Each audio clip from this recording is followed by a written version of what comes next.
Hi, welcome everyone. Thanks for stopping by.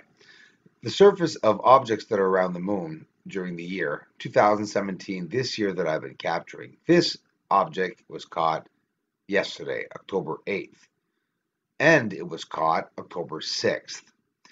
The moon, this is the moon, yesterday's moon of October 8th.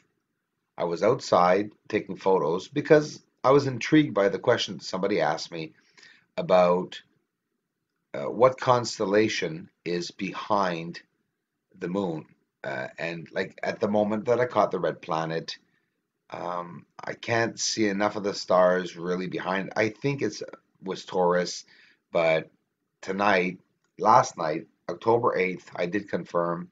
I do confirm that it was Taurus, and Aldebaran was just below the moon yesterday, seen here from Montreal, Canada. So I got some nice images, one spectacular image of Taurus. So what I did, guys, is I found out it was Taurus to the left of the moon, but again, seen from here in Canada.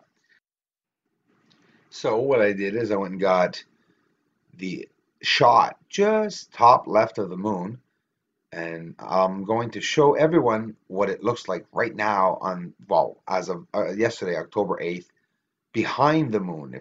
If I was able to see, if we were able to see the stars, the colors, I mean, just wait and see it. For me, it's the most valorizing part of this job is being able to see deep space photos. Like, I mean, it's real photos. It's deep space. I mean, we don't see what's going on in deep space. So when you capture a photography, it's really a memorable moment caught. Wait till you see the photo. You know, if we were standing on the surface of the moon right now and we were looking back at Earth and say, for example, somebody living on the moon that did not know about us living here on Earth, well, this, what you're seeing here right now, is basically what they would see also looking back at Earth. They would see gray, they would see white, um, the clouds would be blocking everything, and I suppose that Earth would look very desolate. Like everyone here on Earth believes that the moon is desolate and that it's abandoned. It's not abandoned in any way, and the dusty surfaces that everyone thinks is down there, well, if there's any dusty surfaces, it would be in the desert, like here, sandy surfaces, like I'm sure the moon has. I'm sure many and most of the planets are probably mostly similar to our planet here. And I'm just hoping that one day, soon, the world will understand that. Another beautiful, large object to the left of the moon, pretty massive size, enough for us to be worried about it. How close? I don't know. I really do have to say that it looks like it's between the distance of the Earth and the Moon. But just look at its staggering size. And in this black and white photo, the proof is there, and it's that same blueberry shaped pointed object that goes over top, underneath, and to the left of the moon. Try to get some close up shots of its edges, etc. A lot has gone on the surface. Most likely the same story as what happened to the moon. This was last night. Ever notice how that darn moon, when it comes out, there's always a ring around it, but this ring was like a rainbow. But you see how it pushes the clouds away? It's always incredible to me how there's always a circle around the moon like that where the clouds move over. And for what reason? For what reason does the moon react that much to our tides? Is it because it's closer than 300,000 or 400,000 kilometers? It has to be when you think of it. If it's affecting our tides, 400,000 kilometers away, that seems pretty far. I'm not sure. This worm-shaped, and I said worm-shaped, it's not a worm, and it doesn't really look like it's a biological creature. Not like the worm that other guy got. Was it, I'm not sure, but a video of like a snake flying by in front of the moon. That was pretty. Incredible. It almost looked like a kite at one point. Wouldn't rule that out.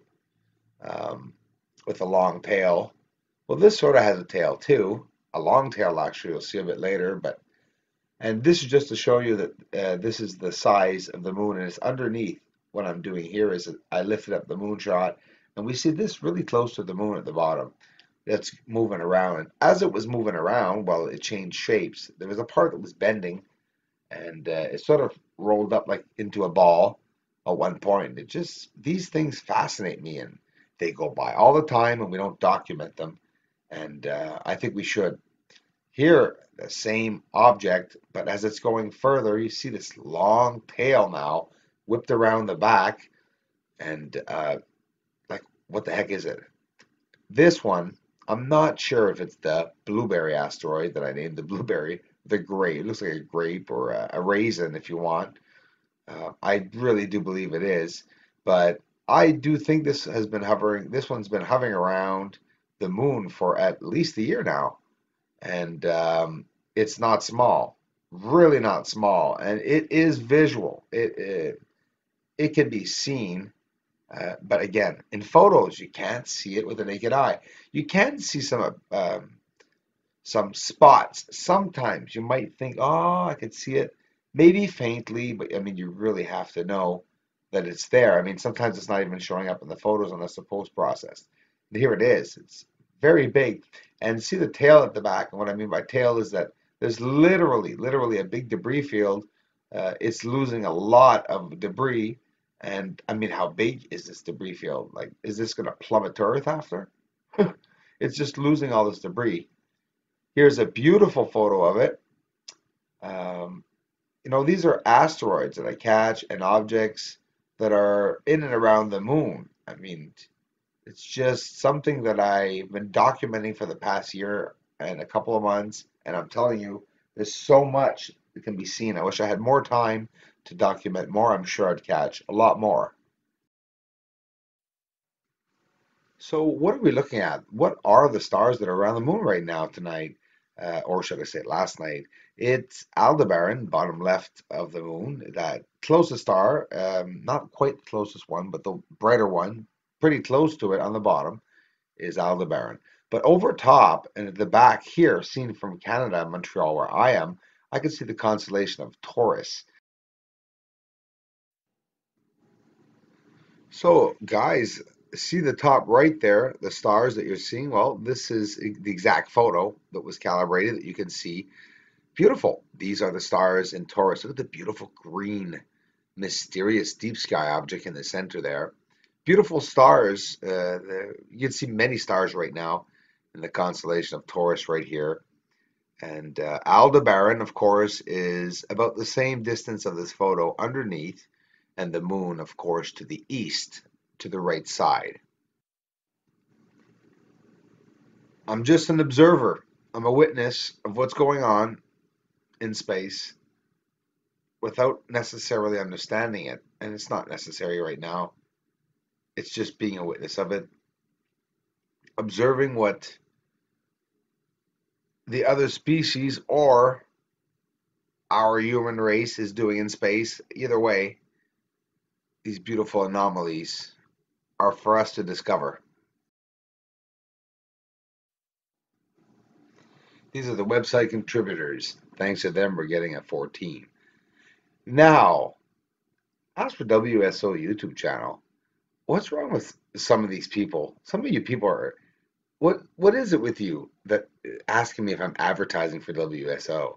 What does that have to do with anything? First of all, WSO just so happens that he mentioned my channel because he used some of my material and very respectfully did it properly and mentioned my channel. Some of his community members have come and joined my community. It's really cool. I mean, I'm hoping my community is also going to go join WSO's YouTube channel too. But what's the problem with writing that? I've also even talked about Alien Hunters channel. I've talked about Technothanks channel, the fake news channel. It's all people that help me. When somebody helps you in life, you return the favor.